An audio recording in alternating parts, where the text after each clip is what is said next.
Salut les gars, j'espère que vous allez bien. Aujourd'hui, le thème de la vidéo, ça va être l'industrie de la musique et l'industrie du cinéma. Donc, l'industrie du divertissement global. Et selon moi, cette industrie, c'est pas que ce que l'on voit, il y a plus profond. Il faut aller creuser plus profond, il faut se renseigner un peu sur le sujet. Et justement, à travers cette vidéo, c'est ce que j'ai envie de faire. J'ai envie de te donner mes connaissances là-dessus, ce que j'ai pu comprendre, ce que j'ai pu rechercher sur le sujet, pour que tu creuses plus profond que juste ce qu'on te met sous les yeux à la télé ou dans les médias. Donc pour faire simple, pour moi, par exemple, l'industrie du cinéma est là pour te conditionner.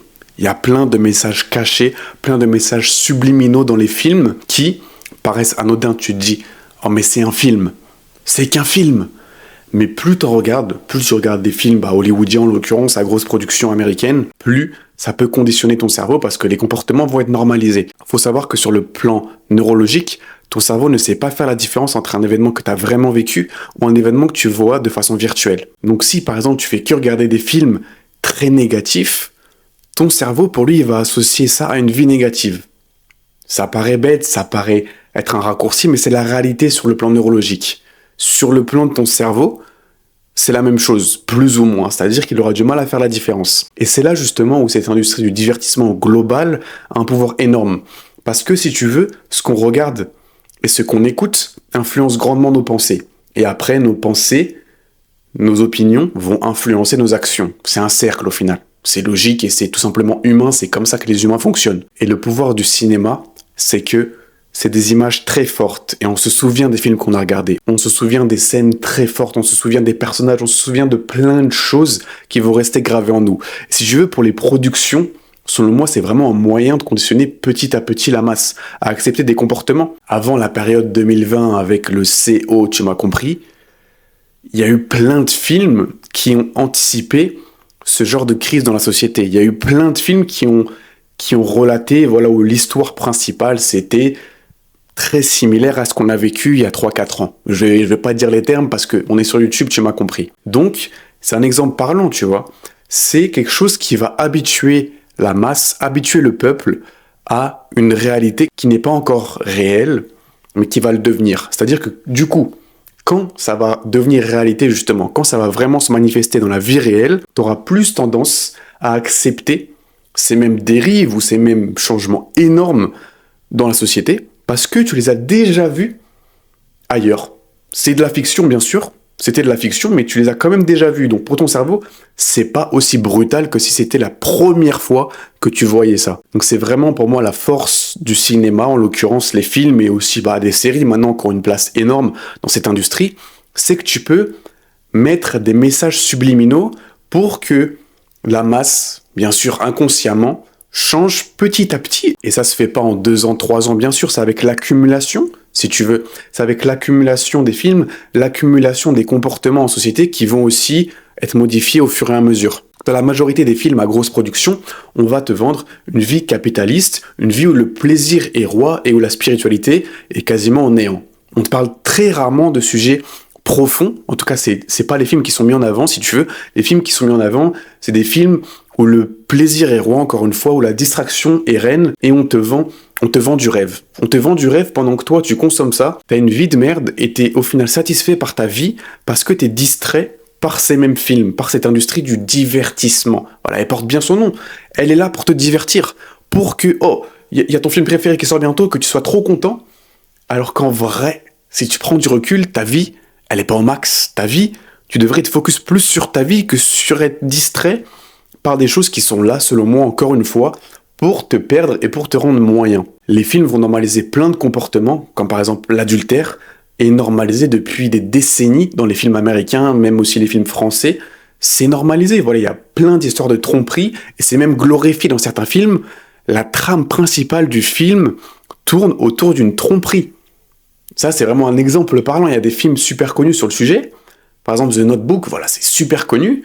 Et la trame principale, c'est une meuf qui va tromper son mec, au final. Au final, si tu veux résumer la chose de façon simple, c'est une histoire d'amour qui a pas marché, mais qui après va fonctionner plus ou moins dans le futur, uniquement parce que la femme, la personne en question, elle trompe son mari.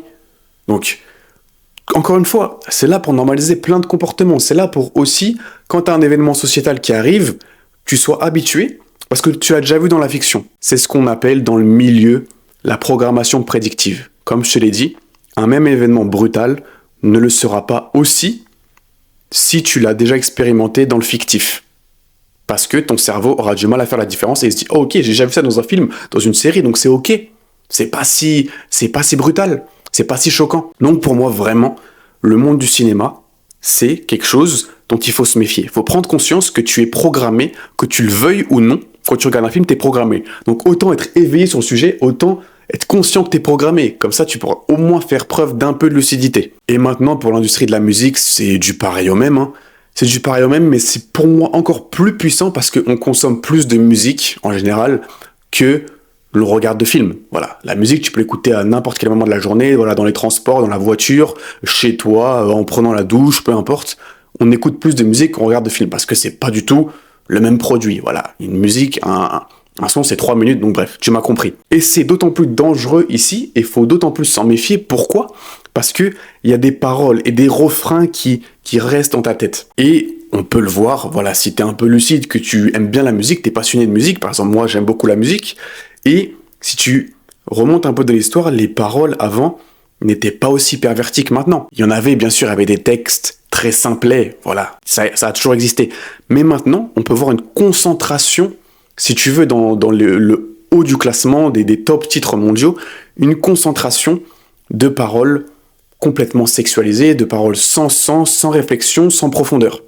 Donc, on te vend une musique, si tu veux, qui s'appauvrit complètement au niveau lyrical. Au niveau parole, il n'y a plus du tout de sens, et ça te vante du sexe, de la violence, de la drogue, voilà, juste du plaisir pur, sans réflexion aucune. Donc, inconsciemment, ça va conditionner les jeunes à reproduire ce genre de comportement. Tu peux croire que j'exagère, mais c'est une réalité. On peut voir une jeunesse qui est pervertie, on peut voir de la violence, on peut voir plein de choses qui, selon moi, encore une fois, découlent ou peut découler grandement de la musique que tu écoutes. Aussi, au niveau de ton humeur, ça c'est pas sorcier. Si tu écoutes que des sons dépressifs, que des sons tristes, que des sons mélancoliques, bah tu pourras pas être le plus heureux dans la pièce, mon gars. C'est réel. Moi, je l'ai vérifié. Si tu veux, il y a des périodes où juste j'écoutais des sons un peu tristes parce que juste le son, je le trouvais bien. Et bah, je me retrouvais quelques jours plus tard, ou dans la foulée, à avoir peut-être des émotions plus nostalgiques, plus mélancoliques. Donc, ça te conditionne vraiment. En fait, tu mets dans tes oreilles, avec des écouteurs maintenant, qui rentrent bien dans tes oreilles, ou un casque à réduction de bruit, ça te met dans un état second, et t'es concentré que sur ça. Donc, bien sûr que ça va modifier aussi ta fréquence, ça va modifier tes émotions dans le réel. Il faut vraiment que tu comprennes ça, qu'il y a vraiment un impact sur la musique. On l'a vu précédemment le cinéma, mais la musique aussi. Il faut que tu contrôles un minimum ce que tu écoutes, ou que tu sois au moins lucide sur ce que tu écoutes. Parce que la musique peut vraiment t'influencer dans certains comportements. On peut voir aux États-Unis dans le rap avec les Cardi B, Nicki Minaj, tout ça. Avant, c'était pas comme ça. Maintenant, il y a vraiment la majorité des artistes féminines américaines, en tout cas dans ce milieu, c'est des paroles qui n'ont aucun sens. C'est le sexe, et c'est que ça, c'est quasiment que ça. Ça conditionne la femme, justement, à penser comme un objet et à se sexualiser elle-même. Ça n'a aucun sens. Ça participe pas du tout à l'émancipation de la femme, ce genre de musique. Alors que, pourtant, quand tu les écoutes en interview, ils vont te dire que non, ouais, féministe ou quoi, enfin bref. Mais au final, elles jouent le jeu du système qu'elles n'aiment pas. Enfin bref. Ça, c'est un autre sujet de vidéo. Mais tu m'as compris. Vraiment, la musique peut conditionner vraiment tout un peuple. À penser justement au sexe, à la violence, à la drogue. En majorité, c'est ça. La musique actuelle, c'est ça, voilà. Tu peux pas dire le contraire. C'est ça. Et du coup, si tu consommes que de ça et que t'es pas lucide, eh ben, ça va vraiment te programmer à être quelqu'un de moyen, de lambda. Parce qu'il y a zéro profondeur en général dans ces textes. Et bien sûr, si tu veux creuser un peu plus profond, bien sûr, dans ces industries, tu ne peux pas aller au sommet si tu ne pactises pas avec les gens d'en haut. Tu m'as compris, je vais pas aller plus loin, mais si tu ne pactises pas, si tu ne joues pas le jeu de leur système, tu pourras pas aller en haut.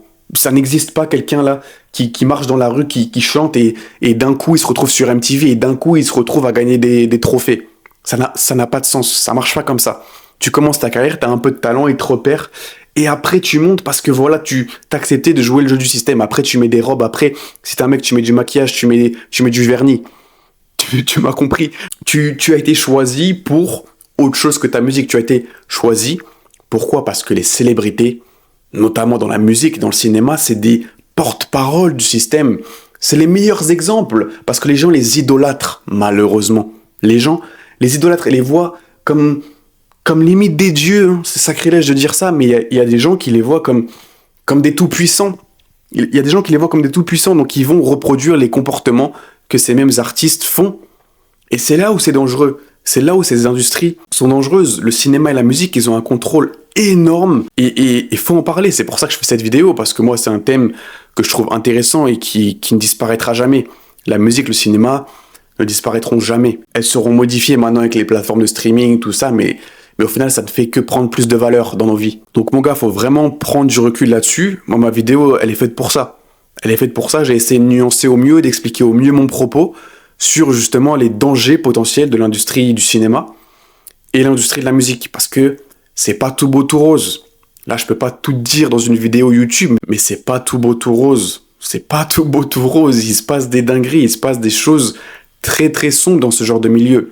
Si tu veux vraiment t'élever au plus haut rang, il se passe malheureusement des choses très sombres pour ces artistes.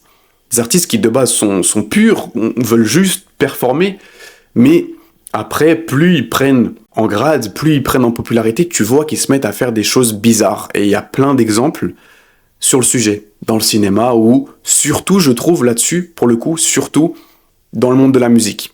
Parce que c'est des performances individuelles, voilà, c'est beaucoup plus individualiste comme milieu que le monde du cinéma. C'est différent, mais bref. En tout cas, mon gars, j'espère que tu as aimé cette vidéo. Voilà, c'est une vidéo plus profonde. J'essaie un peu de travailler des thèmes différents parce que c'est tout simplement des thèmes qui me passionnent. C'est mes opinions sur des sujets actuels et voilà, des sujets que j'estime intéressants. J'estime intéressant aussi de débattre là-dessus. Donc, si tu as un avis en commentaire, je serais ravi de voir ce que tu en penses, voir si tu es d'accord ou non avec moi. Enfin, peu importe. Je suis ouvert sur le sujet. N'hésite pas, si tu es bloqué dans la luxure, bloqué dans ces addictions au site pour adultes ou autres, à cliquer dans ma bio. Il y a toujours mon module sur le sujet. Et voilà les gars, j'espère que vous avez aimé. Si t'es encore là, t'es un boss. Voilà, t'es vraiment un bon. Ça fait plaisir. Parce que la vidéo elle est un peu longue, j'ai divagué un peu. Faut savoir que j'ai zéro script. Franchement, j'ai zéro script là. J'avais un titre, je voulais parler de ça, ce sujet, et c'est tout. J'ai parlé non-stop, et c'est tout. Donc en tout cas, mon gars, j'espère que t'as aimé, et sur ce, c'est ciao.